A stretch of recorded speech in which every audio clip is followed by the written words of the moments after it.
छलावा। रामपुर रहने वाले सुदीप की बारात दुल्हन लेकर घर वापस लौट रही थी। सुदीप अपनी पत्नी के साथ कार में था और बाकी के लोग बस में।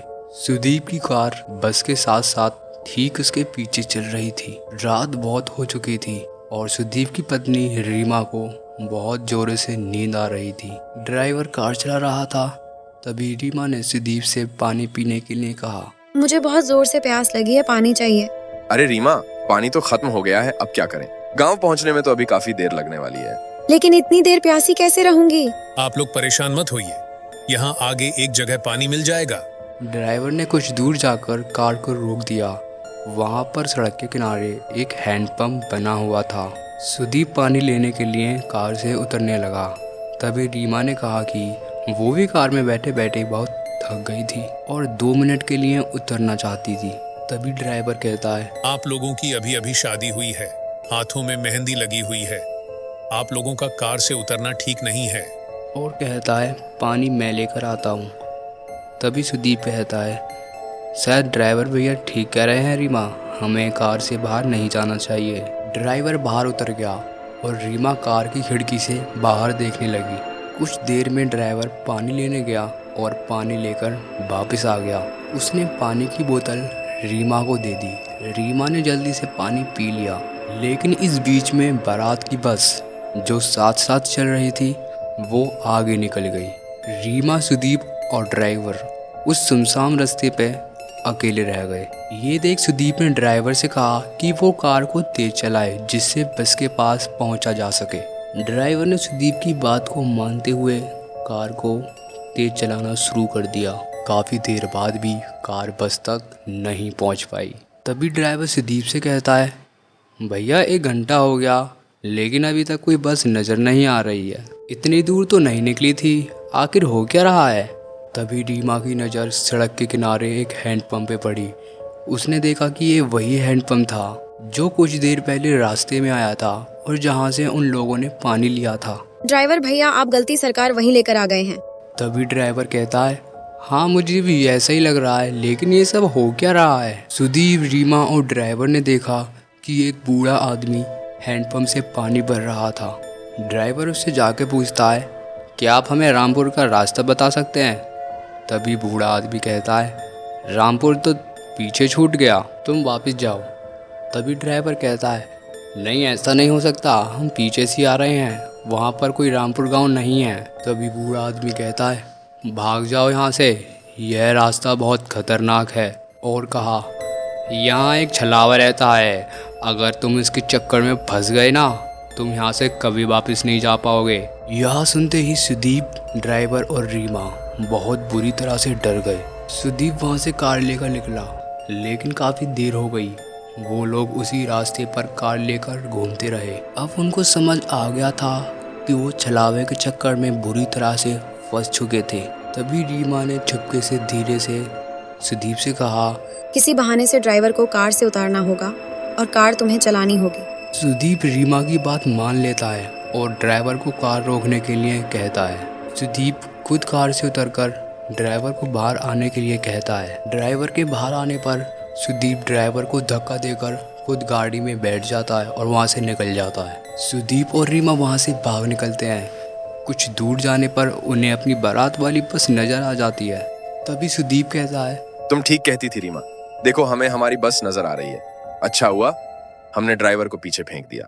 अब हमें कार छोड़कर बस में बैठ जाना चाहिए। सुदीप कार को बस के आगे रोक देता है और वो दोनों अपने घर वालों के साथ बस में बैठ जाते हैं। बस आगे बढ़ने लगती है। थोड़ी देर बाद सुदीप की नज़र बाहर हैंडपंप पर पड़ती है। ये वही हैंडपंप था जिसके पास से वो 2 बार गुजर चुके थे। तभी सुदीप सोचता है, उसने तो ड्राइवर को पीछे फेंक दिया था, लेकिन फिर ये छलावा उन्हें फिर दोबारा से क्यों खो रहा था? तभी सुदीप ने पास ही में बैठे रिश्तेदारों से कहा, हम सब एक चलावे में फंस चुके हैं और इससे बाहर कैसे आ रहा है ये किसी को नहीं पता। तभी उसके रिश्तेदार कहते हैं, बेटा लेकिन ये छलावा होता क्या है? तभी सुदीप कहता है, जब कोई आदमी अपने एक्सीडेंट में जान गंवा देता है तो उसकी आत्मा ऐसी ही भटकती रहती है और लोगों के सामने ऐसा भ्रम पैदा करती है कि उन्हें ऐसा लगता है कि वो आगे बढ़ रहे हैं, लेकिन वो उसी जगह पर घूमते रहते हैं और हम अपने गांव रामपुर अब कभी नहीं पहुंच पाएंगे। सुदीप की बात सुनकर सब लोग बुरी तरह से डर जाते हैं। तभी रीमा उठकर खड़ी हो जाती है। उसे बस की खिड़की से वो ड्राइवर नजर आ रहा था और रीमा ने सभी लोगों को बता दिया। सभी लोगों को लगा कि जितना वो ड्राइवर से बचने की कोशिश करेंगे उतना ही वो उसमें फंसते चले जाएंगे। उसने बस को रोका और ड्राइवर को बस के अंदर बुला लिया। तभी ड्राइवर कहता है, हम इस छलावे से कभी नहीं बच पाएंगे अगर हमने उस छलावे को अपने से दूर नहीं किया तो। तभी सुदीप कहता है, तुम ही वो छलावा हो, तुम्हें अब मरना होगा। अपनी जान बचाने के लिए हम तुम्हें ख़त्म कर देंगे। यह कहते ही सुदीप और उसके पापा मिलकर ड्राइवर को मार देते हैं। कुछ ही देर बाद वो अपने गांव रामपुर पहुंच जाते हैं। वहाँ रीमा और सुदीप का स्वागत किया जाता है। लेकिन रीमा जैसे ही अपने सिंदूर वाले पैर आगे लेकर बढ़ती है, उसके पैरों के निशान नहीं बनते। यह देखकर सब लोग हैरान रह जाते हैं।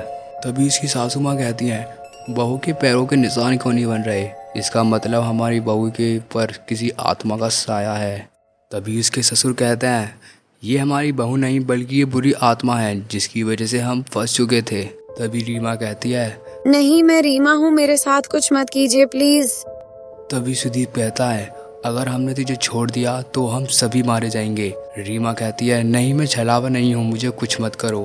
तभी रीमा कहती है, ये आपका बेटा ही छलावा है, ये आपको जैसा दिखा रहा है ना, आपको वैसा ही नजर आ रहा है। लेकिन कोई भी रीमा की बात पर यकीन नहीं करता।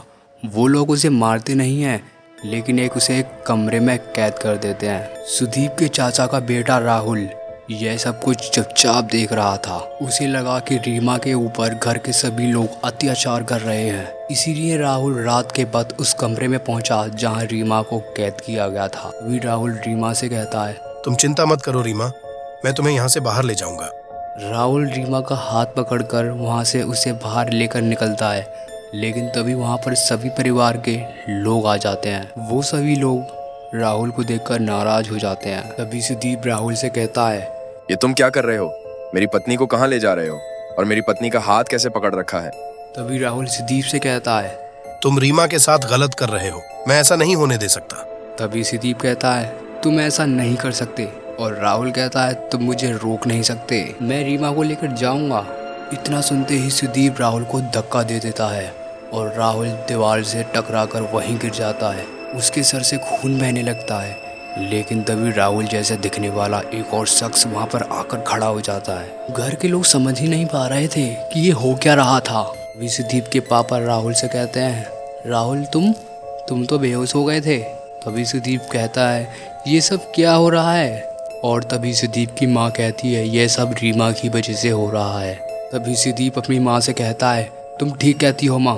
तभी सुदीप रीमा के बालों को पकड़कर रीमा को धक्का देने लगता है। रीमा दीवार से टकराकर नीचे गिर जाती है और तभी एक जोरदार चीख सबके कानों में सुनाई देती है। लेकिन ये चीख रीमा की नहीं थी बल्कि सुधीर की थी। रीमा ने पास ही पड़े एक डंडे से सुधीर के सर पर वार किया, जिसकी वजह से सुदीप के शरीर के अंदर मौजूद छलावे का साया शरीर छोड़कर बाहर निकल गया। सुदीप बेहोश होकर नीचे गिर गया, जिसके बाद सब कुछ ठीक होने लगा। लेकिन कुछ देर बाद सब कुछ ठीक होने लगा। तभी रीमा कहती है, दरअसल में छलावा किसी और के अंदर नहीं बल्कि सुदीप के अंदर था। यह जैसा जैसा हमें दिखा रहा था वैसा ही नजर आ रहा था, लेकिन वो साया अब यहाँ से जा चुका है और अब कभी वापस नहीं आएगा। तभी रीमा के ससुर कहते हैं कि तुम्हें कैसे पता चला? तभी रीमा कहती है, मुझे इस पर शक हुआ था क्योंकि मैंने ही कहा था शायद ड्राइवर के अंदर ही छलावा है और इसने उसे मार दिया। उसके बाद इसने पैरों के निशान गायब करके सबका शक मेरे ऊपर डाला। लेकिन जब आप लोगों ने मुझे मारा नहीं बल्कि कमरे के अंदर बंद कर दिया, जब राहुल मुझे बचाने आया तो उसने मेरा हाथ पकड़ा ही नहीं था। छलावे की वजह से सबको ऐसा नजर आ रहा था कि राहुल ने उसका हाथ पकड़ा हुआ है। सुदीप ने तभी उसको मारने की कोशिश की। तब रीमा को समझ आ गया कि असली छलावा सुदीप के अंदर मौजूद था। अगर आपको ये वीडियो अच्छी लगी हो तो चैनल को सब्सक्राइब और बेल आइकन को प्रेस करना मत भूलना।